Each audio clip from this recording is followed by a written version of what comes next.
અમદાવાદમાં અંગદાન પ્રત્યે જાગૃતિ ફેલાવવા માટે Indian society for organ transplant દ્વારા એક અનોખા રમતોત્સવનું આયોજન કરવામાં આવ્યું। આ કાર્યક્રમનો મુખ્ય ઉદ્દેશ અંગદાન કરનાર અને અંગ મેળવનાર વ્યક્તિઓને એક મંચ પર લાવીને સમાજમાં ફેલાયેલી ગેરમાન્યતાઓ દૂર કરવાનો હતો। સામાન્ય રીતે એવું માનવામાં આવે છે કે અંગદાન કર્યા બાદ વ્યક્તિ નબળી પડી જાય છે, પરંતુ આ રમતોત્સવના આ ભ્રમને તોડીને એક મજબૂત સંદેશ આપ્યો। દોડ, ચેસ, બેડમિન્ટન, ટેનિસ સહિત કુલ 10 જેટલી વિવિધ રમતોનું આયોજન કરવામાં આવ્યું અને જેમાં અંગદાતા અને અંગ પ્રાપ્તકર્તાઓએ ઉત્સાહપૂર્વક ભાગ લીધો। આ રમતોત્સવ દ્વારા એ સાબિત કરવાનો પ્રયાસ કરવામાં આવ્યો કે અંગદાન પછી પણ વ્યક્તિ સંપૂર્ણ સ્વસ્થ અને સક્રિય જીવન જીવી શકે છે। કાર્યક્રમમાં હાજર રહેલા લોકો માટે આ રમતોત્સવ માત્ર રમતો પૂરતો સીમિત ન રહ્યો, પરંતુ સ્વસ્થ જીવનશૈલી, પારિવારિક એકતા અને માનવતાનો સંદેશ આપતો એક પ્રેરણાદાયક માધ્યમ બની રહ્યો।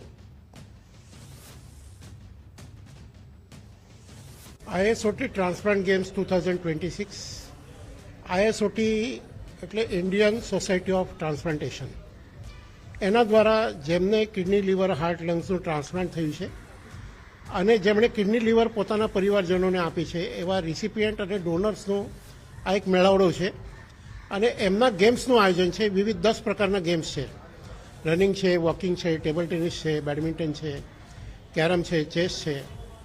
ટ્રાન્સપ્લાન્ટ પછી જે લોકોની કિડની ફેલ્યોર હોય, લીવર ફેલ્યોર હોય, હાર્ટ ફેલ્યોર હોય, એમને ટ્રાન્સપ્લાન્ટ પછી એક સ્વસ્થ જીવન જીવી શકાય। તમે બધા જ કામો જે એક નોર્મલ વ્યક્તિ કરે છે કરી શકો, રમત સુદ્ધા રમી શકાય।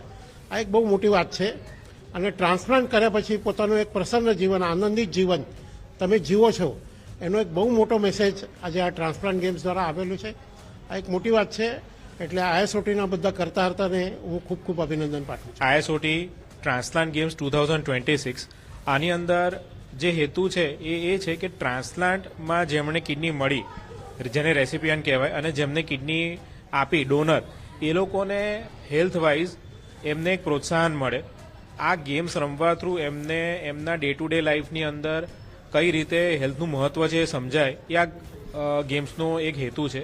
આ ગેમ્સમાં અત્યારે અમે જે જોઈ રહ્યા છે એમાં ટોટલ લગભગ 300 ઉપર ડોનર અને રેસિપિયન્ટ અત્યારે આવેલા છે, જે અલગ અલગ 10 જાતની ગેમ્સમાં ઇન્ડોર અને આઉટડોર ગેમ્સની અંદર રમી રહ્યા છે અને એ લોકો માટે આ પ્રોગ્રામ એક અલગ લેવલના પ્રોત્સાહન માટેનું કેન્દ્ર બન્યો છે।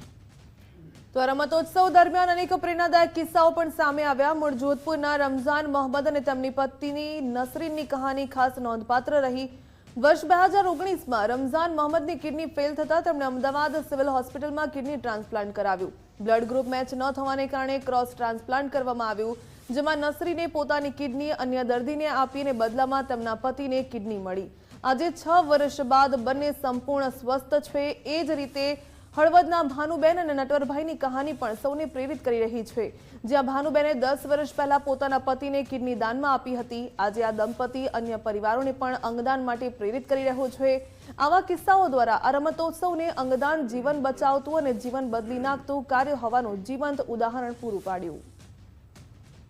मेरे 2019 के अंदर मेरे को ये प्रॉब्लम हुई थी। उसमें अचानक ही मेरे को पहले बुखार आना स्टार्ट हुआ। मैंने लोकल डॉक्टर्स को चेक कराया तो उन्होंने मेरे को 5-7 दिन की दवाई दी थी। थोड़ा दिन बाद में मेरे को बुखार आना लगा और वहाँ पे इस चीज़ का मेरे को आइडिया नहीं हुआ। 1 महीने बाद में मुझे पता लगा कि मेरे को मेरी किडनी फेल हो गई है। मैं इस किडनी के बारे में, इलाज के बारे में कुछ नहीं जानता था। फटाफट मैंने जो वहाँ हमारे लोकल डॉक्टर्स थे उनको किडनी के उनको चेक कराया और मुझे पता लगा कि मेरी तो किडनी फेल हो गया। उसका सीधा ये मतलब था कि ट्रांसप्लांट होना। मैं और मेरी वाइफ ने फटाफट इस चीज़ के बारे में जानकारी ली और अहमदाबाद IKDR में पहुंचे और यहाँ पे हमने हमारा ट्रीटमेंट स्टार्ट किया। लगभग 3 से 4 महीने के अंदर यहाँ मैंने अपने ट्रीटमेंट में डायलिसिस करवाई और डायलिसिस करवा के यहाँ पे ट्रांसप्लांट का प्रोसेस करवाया और IKDR में मैंने ट्रांसप्लांट करवाया, जो कि मेरे को 6 साल हो गए हैं ट्रांसप्लांट कराए हुए और मैं बहुत ही सही हूँ। बेटर, हर चीज में बेटर लग रहा है मुझे। ये डिसीजन बहुत ज्यादा क्रूशल था बिकॉज जो सोसाइटी से हम बिलोंग करते हैं वहाँ पे ये जनरली हमारे दूर दूर तक किसी के ये प्रॉब्लम नहीं हुई थी, ना किसी ने किसी को ऑर्गन डोनेट किया था। तो मुझे बहुत सारे लोगों ने बोला कि है ना तुझे परेशानी हो जाएगी, हस्बैंड तो जाएगा तुझे भी कुछ हो जाएगा, पर मुझे यकीन था कि ऑर्गन डोनेट करना इतना मुश्किल नहीं है। एजुकेशन से जैसे जैसे हमने गूगल सर्च किया, सब कुछ इजी है। फॉरेन कंट्रीज में बहुत ऑर्गन डोनेशन होता है, इंडिया में भी ये मतलब बहुत इजीली होने लग गया है। स्पेशली सिविल हॉस्पिटल में तो हमने बहुत केसेस देखे हैं जहाँ पे सक्सेस रेट, विवेक सर ने हमको बताया, पूरा प्रोसेस समझाया, तो हमें बहुत अच्छा लगा। और ये चीज हम अब फील भी करें लाइफ में, जैसे जैसे हम एक्सपीरियंस करें ना, तो ये डिसीजन बेस्ट था। हम सबको सजेस्ट करते हैं कि यहाँ अहमदाबाद में सिविल हॉस्पिटल में आइए आप और यहीं से ट्रीटमेન્ટ करवाइए। કિડની ડોનેટ કરી 15ની સાલમાં કરી છે, 10 વર્ષ થયા, કાંઈ પણ શરીરમાં થયું નથી મને ત્યાર પછી. એમ હું પણ બધાને એવું કહું છું કે જો દેવાની જરૂર પડે ને તો બીવાનું નહીં, તમારે આપી જ દેવાની, કાંઈ તકલીફ પડતી નથી બેશક રીતે, અને જીવન તમારું સફળ થઈ જશે અને બીજાનો જીવ બચી જશે. અમે રમત ગમતમાં અમદાવાદ આવેલા, એમાં અમને ખૂબ જ આનંદ થયો. 200 મીટર દોડમાં મારો બીજો નંબર આવેલો. પછી અમે કેરમ રમાવેલો, એમાં પહેલો નંબર આવેલો, અને અહીંયા બધાને જોઈને ખૂબ જ આનંદ થયો. કિડની ટ્રાન્સફર કરી 10 વર્ષ ને 2 મહિના થયા, અને અમારે ક્રોસમાં કરેલું છે ટ્રાન્સપ્લાન્ટ.